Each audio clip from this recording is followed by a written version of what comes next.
What is cognitivism? I want everyone to imagine that we are in a library reading our favorite storybook. When we read, we tend to think about how our brains work and what makes us interested or confused about the story. This way of understanding is called cognitivism. We are focused on the actual comprehension of the story. Another way to understand the story is by thinking about what the writer, the characters, and the readers might be feeling or hiding deep inside their minds when writing or reading the story. This is called psychoanalytic criticism. Today, Group 4 will look at these two ways and learn how we can relate them to research, learning, and in education as a whole. We all know that cognitivism is a learning theory that focuses on how information is received, organized, stored, and retrieved by the mind. Here, the mind is considered as an information processor just like a computer, and learning as an internal mental process. Since it is processing information when we learn, then learning is never passive. Cognitivists believe that learning is an active process of constructing knowledge and the learners are actively involved in it. Just like behaviorists, the cognitivists observe changes in behavior but only as an indication of what is going on in the learner's mind. In fact, in the 1950s, cognitivism was developed as a response or a reaction to behaviorism, where cognitivists felt that behaviorists thought learning was simply a reaction to a stimulus and ignored the idea that thinking plays an important role. Now, who are the people behind this theory? You might have Brunner, Vygotsky, Bloom, and other researchers in mind. However, John Piaget's view had a tremendous impact when he viewed knowledge as a symbolic mental constructs or schemata. When learner's schemata changes, learning takes place. That is the overview of cognitivism. Now, let's learn how we can relate cognitivism in research, learning, and education.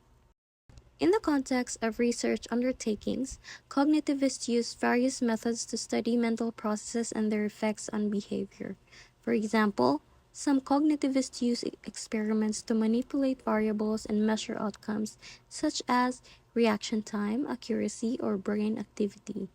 Other cognitivists use observational or correlational methods to examine the relationships between cognitive factors and real-world phenomena, such as academic performance, social interaction, or mental health. Example of this is the origins of intelligence in children, a theory of cognitive development based on clinical interviews and naturalistic observations. Piaget in 1952 developed a theory of cognitive development that describes how children thinking changes as they grow older. He used clinical interviews and naturalistic observations to study how children solve problems, reason logically, and understand concepts in different stages of development. Another examples are discovery learning, a method for enhancing critical thinking skills in college students, reciprocal teaching, a strategy for improving reading comprehension in elementary school students. Another one is anchored instruction, a method for enhancing science learning in middle school students. And the last example is inquiry learning, an effective approach to teaching science in high school. In the context of learning, cognitivists emphasize the role of mental processes in acquiring and applying knowledge. Cognitivists view learning as an active and constructive process that involves encoding, storing, retrieving, and transferring information. Cognitivists also recognize that learning is influenced by individual differences, prior knowledge, motivation, and metacognition. Some of the learning principles that cognitivists propose are information processing. Learning involves processing information through sensory memory, working memory, and long-term memory. To facilitate learning, information should be presented in meaningful chunks, organized hierarchically and categorically, and connected to existing knowledge. Next is elaboration. Learning is enhanced when learners elaborate on the information they receive by adding details, examples, and explanations or connections.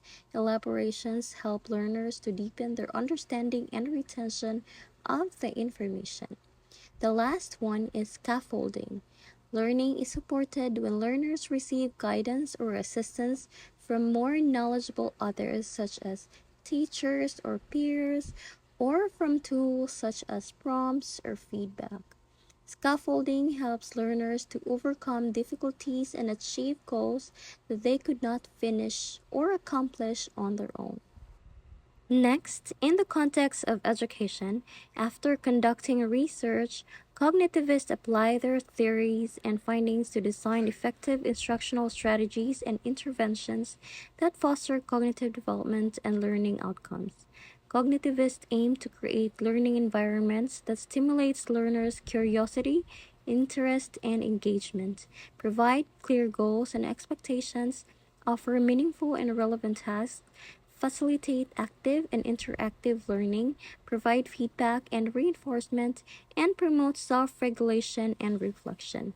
Some examples of educational application based on cognitivism are advanced organizers.